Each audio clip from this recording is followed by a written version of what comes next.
السلام علیکم، welcome to my YouTube channel unique think 786۔ آج جوتوں پر پالش ٹھیک سے نہیں ہوئی تھی۔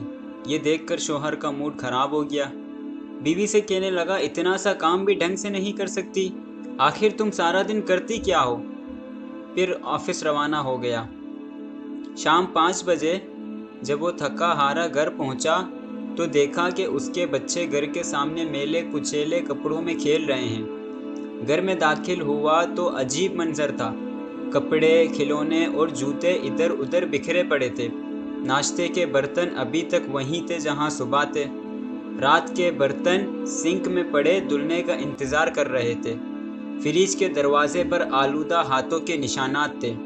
گھر کے فرش پر جھاڑو نہ لگنے کی وجہ سے گرد تھی۔ یہ منظر دیکھ کر شوہر کو گھبراہٹ سی ہونے لگی اور وہ دل ہی دل میں دعا مانگنے لگا، یا اللہ خیر۔ تیزی سے سیڑھیاں چڑھ کر ہانپتے کانپتے جب وہ بیڈ روم میں پہنچا تو دیکھا کہ اس کی بیوی بستر پر بیٹھی کوئی کتاب پڑھ رہی تھی۔ آہٹ پا کر کتاب رکھی اور شوہر کے استقبال کے لیے مسکراتی ہوئی اٹھ کھڑی ہوئی۔ شوہر نے پوچھا، میں تو ڈر ہی گیا تھا، آج گھر کی کیا حالت بنا رکھی ہے؟ سب کچھ دھرم برم ہے۔ بیوی نے نرمی سے جواب دیا، آپ ہی نے تو کہا تھا کہ آخر میں سارا دن کرتی کیا ہوں، تو میں نے سوچا کہ آج میں کچھ نہیں کروں گی تاکہ آپ کو اپنے سوال کا جواب مل جائے۔ ہماری راحتوں اور آسائشوں میں دوسروں کا کتنا کردار ہوتا ہے، اس حکایت سے بخوبی سمجھا جا سکتا ہے۔ زندگی کی گاڑی مشترکہ کاوشوں کے پہیوں پر چلتی ہے، مگر ہمیں اس کا ادراک نہیں ہوتا۔ مثلاً سویپر، چوکیدار، ڈرائیور، گھر کے کام کرنے والے ماسی، بیٹا بیٹی، ماں باپ، بہن بھائی، بجلی اور گیس کے محکموں کے لوگ ہماری زندگی کی ضروریات پوری کرتے ہیں، ہمیں سہولیات فراہم کرتے ہیں۔ بالفرض اگر ایک ہفتے گلی میں صفائی کرنے والا نہ آئے تو صفائی کا کیا حال ہوگا؟ اندازہ لگانا زیادہ مشکل نہیں۔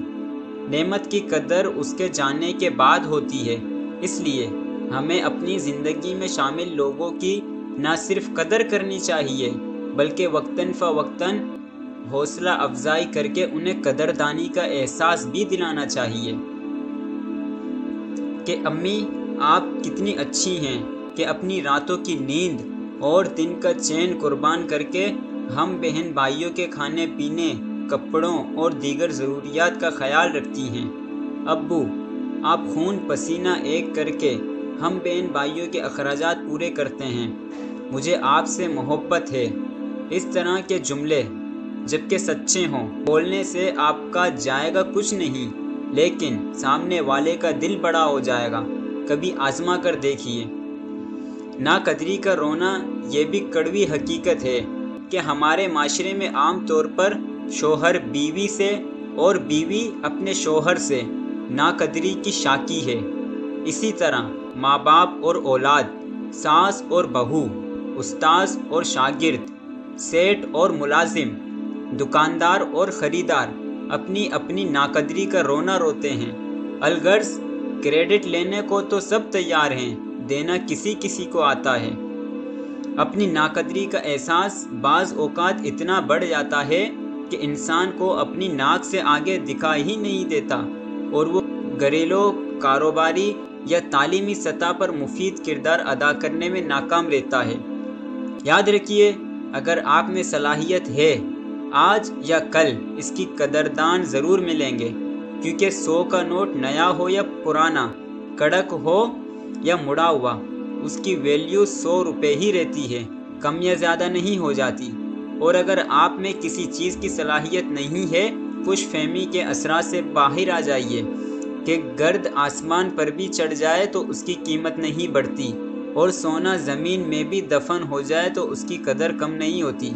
چنانچہ میری قدر کرو، میری اہمیت کو سمجھو کی تکرار کر کے اپنے منہ میاں مٹھو بننے کے بجائے آس پاس نظر دوڑائیے اور دوسروں کی قدر کرنا شروع کر دیجیے۔ لوگ بھی آپ کی قدر کرنے لگیں گے، مگر نیت صاف ہونا شرط ہے۔ دو دوست جن کی مالی حالت درمیانی تھی آفس کے کسی فنکشن میں شرکت کے لیے 5 اسٹار ہوٹل پہنچے تو وہاں پر لوگوں کو عیش کرتے دیکھ کر ایک دوست بولا ہم ان جیسے کیوں نہیں۔ دوسرا دوست تھوڑا سمجھدار تھا، وہ فنکشن کے بعد اسے قریب ہی واقع معذور لوگوں کے سینٹر میں لے گیا۔ وہاں کسی کا ہاتھ نہیں تھا تو کسی کی ٹانگ نہیں تھی، کوئی بولنے سے معذور تھا تو کوئی سننے سے محروم، اور کسی کو دکھائی نہیں دیتا تھا۔ وہاں اس نے اپنے دوست سے کہا خدا کا شکر کرو کہ تم ان جیسے نہیں ہو۔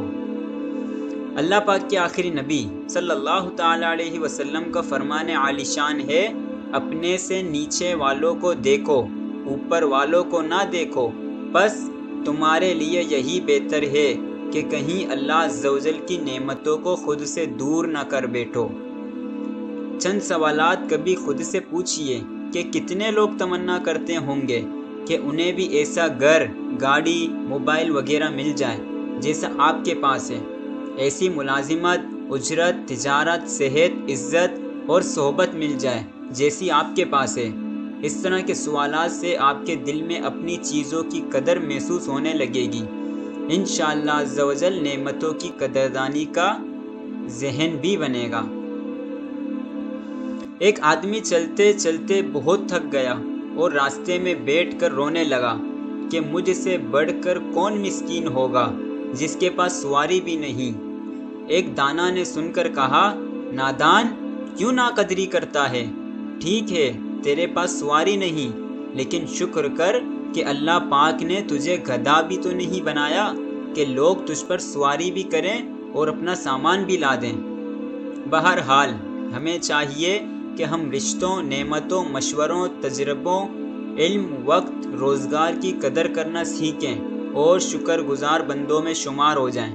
اللہ پاک ہمارا حامی و ناصر ہو، آمین۔ اگر آپ کو ہماری ویڈیو اچھی لگی تو ویڈیو کو لائک کیجئے۔ اگر اب تک آپ نے ہمارا چینل سبسکرائب نہیں کیا تو چینل کو سبسکرائب بھی کر دیجئے۔ ملتے ہیں نیکسٹ ویڈیو میں۔ اپنا اور اپنے پیاروں کا بہت سارا خیال رکھیے۔ اللہ حافظ۔